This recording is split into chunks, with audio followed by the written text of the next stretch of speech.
एक रियासत थी। उस रियासत के लोग बड़े कंजूस और आलसी थे। वे लोग हमेशा यही सोचा करते थे कि काश उनके घर सोने से भर जाते।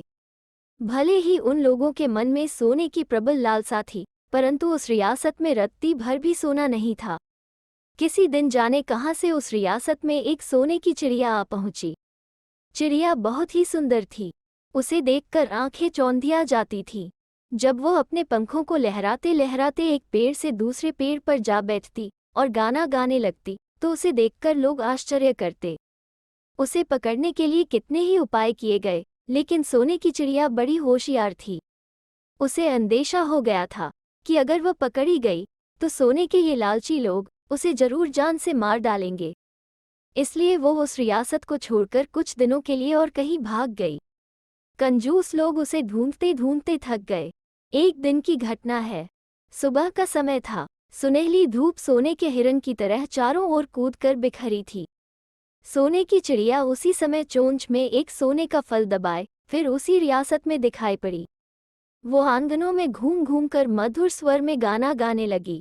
मैं हूँ चिड़िया सोने की, पंख झाड़ूं तो पर गिरेगा सोने का, पर किसे मिलेगा भला आदमी मेरा प्यारा, सोने का फल होगा तेरा। सोने की चिड़िया का गाना सुनकर लोगों में सोने का फल पाने के लिए प्रतियोगिता शुरू हो गई। सब ने अच्छे अच्छे काम का बहाना करके भले आदमी बनने और सोने का फल जीतने के लिए कोशिशें की। चिड़िया से हरेक ने अनुरोध किया, मैं ही भला आदमी हूँ, मैं हूँ सोने का फल पाने के योग्य, मुझे फल दो। भले आदमी का दावा करने वाले लोग आपस में झगड़ने लगे। चिड़िया से फल पाने के लिए उसके पीछे पीछे दौड़ने लगे।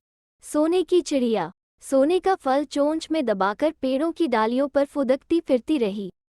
उसकी नज़र में एक भी भला आदमी उस रियासत में दिखाई नहीं दिया। एक दिन उड़ते समय उसने देखा कि वैसाख के महीने की जलती हुई दोपहरी में लगभग 80 बरस का एक फटेहाल किसान खेत में कुदाल चला रहा है और पसीने से तरबतर है। उस खेत के नज़दीक के एक दूठे पेड़ पर बैठकर चिड़िया ने सुरीले ढंग से अपना प्यारा गाना गाया। उसने बड़े प्रेम से अपने गाने को कई बार दोहराया, लेकिन उस बूढ़े ने अपना काम छोड़कर एक बार भी उसकी तरफ नहीं देखा। सोने की चिड़िया को बड़ा आश्चर्य हुआ। आश्चर्य है, इसके मन में तो जरा सा भी लोभ नहीं है।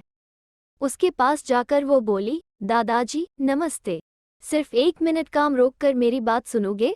बूढ़ा कमर सीधी करके खड़ा हुआ और उसकी तरफ देखकर बोला, क्या कहती है, जल्दी कह, देर होती जा रही है। कितना सारा काम बाकी है? सोने की चिड़िया ने पूछा, क्या तुम्हें मेरे आने की बात नहीं मालूम? सोने के फल की बात तुमने नहीं सुनी? बूढ़ा अपने पोपले मुंह से मुस्कराते हुए बोला, सब मालूम है, परंतु उस फल का लोभ मेरे मन में नहीं है। इसी खेत में मेहनत करके मैं हर साल सोने की फसल उगाता हूँ। मेरे बाल बच्चे उसे खाकर खुशी से दिन गुजार लेते हैं। इससे वो सोने का फल क्या ज्यादा कीमती है? बूढ़े की मीठी मीठी बातें सुनकर चिड़िया का मन खुश हो गया। फिर वो कुछ बोली नहीं। बूढ़े के सामने सोने का फल गिराकर वो न जाने कहाँ उड़ गई। बूढ़ा बड़ी दुविधा में फंस गया। सोचा, मुझे तो खाने पीने की कमी नहीं है, मैं जैसा हूँ वैसा ही ठीक हूँ। अमीर बनने की चाह मेरे मन में नहीं है। इस सोने के फल को बेचकर अमीर बन भी गया तो उससे ज्यादा खुशी की बात भला और क्या होगी? इस मुल्क में तो जाने कितने गरीब हैं।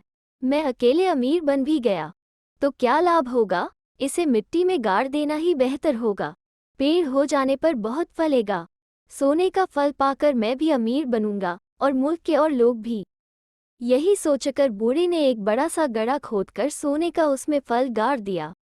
कुछ रोज बाद सोने का अंकुर निकला और धीरे धीरे एक पेड़ खड़ा हो गया। सोने के फल, फूल, पत्ते से वो पेड़ लद गया। उस मुल्क के लोग उससे फल तोड़कर ले जाने लगे और अपने अपने घरों में सोने के अंबार खड़े कर दिए। सभी ने बूढ़े की तारीफ की। उस मुल्क का नाम पड़ा सोने का मुल्क। लेकिन सोने के मुल्क में रहकर भी बूढ़े का मन खुश न था। वो हमेशा उदास रहता था। लोगों की सराहना को अनसुना करके वो दिन रात सिर्फ उस सोने की चिड़िया को याद किया करता था। उसी की वजह से सारा मुल्क अमीर बना है, यही सोचकर वो फूला नहीं समाता था। उसका दिल चाहता था कि यदि उस चिड़िया से भेंट हो जाती तो बड़ी श्रद्धा से उसकी पूजा करता। खाने को मीठे मीठे फल देता, अपने हाथ से कटोरे से दूध पिलाता। सचमुच एक दिन वो चिड़िया उस मुल्क में वापस आ गई, मानो बूढ़े के मन की बात वह जान गई हो। ये देखकर उसे बेहद आश्चर्य हुआ कि अब की बार किसी ने उसकी ओर आंख उठाकर भी नहीं देखा। केवल वो बूढ़ा उसकी राह देख रहा था। उसने बूढ़े के पास जाकर पालागन किया और पूछा, दादाजी सब कुशल मंगल तो है? बूढ़ा सोने की चिड़िया को देखते ही खुशी से नाच उठा, मानो उसे आसमान का चांद मिल गया हो। बड़े प्यार से अपने पास बिठाया और बोला, सब कुछ ठीक है, मेरे पड़ोसी मजे में हैं, सभी मिलजुल कर बड़े प्रेम से रह रहे हैं। उनकी खुशियां देखकर मैं भी खुश हूँ, लेकिन एक बात ने मेरी नींद हराम कर दी है। मेरा मन बहुत दुखी है। चिड़िया बोली, कहो क्या बात है, मुझे बताओगे नहीं? बूढ़े ने कहा, मैं तो बूढ़ा हो चला, मेहनत मजूरी करना अब संभव नहीं होता। यूं ही बैठे बैठे दूसरों की कमाई खाना मुझे अच्छा नहीं लगता। ये तो हराम का खाना है। सोने की चिड़िया मुस्करा कर बोली, समझी, तुम अब मरना चाहते हो। ठीक है, अब मैं चली। इतना कहकर चिड़िया फुर हो गई। कुछ समय बाद एक फल चोंच में दबाए हुए आई। वो फल लाल रंग का था। बोली, लो ये जहर का फल है, इसे खाने से तत्काल बड़े आराम से मरोगे, मरने में कोई तकलीफ नहीं होगी। ये कहकर चिड़िया ने बूढ़े के हाथ पर फल रख दिया और फुर हो गई। अब बूढ़ा खूब खुश था। बड़े अनुग्रह के साथ उसने वो फल खाया। पर यह क्या, कुछ समय बाद उसने अनुभव किया कि मरने के बजाय उसका शरीर बदलता जा रहा है। वो 20-22 साल का एक जवान बन गया है। उसकी बाहों में दुगनी ताकत आ गई है। सोने की चिड़िया ने जहर के फल के बदले अमृत का फल खिलाकर उसे ठग दिया है। बूढ़ा जवान बन गया, ये खबर सारे मुल्क में तत्काल फैल गई। उसे देखने के लिए दिन रात भीड़ लगी रही। बूढ़े के जवान रूप को देखकर लोगों की आंखें खुल गईं।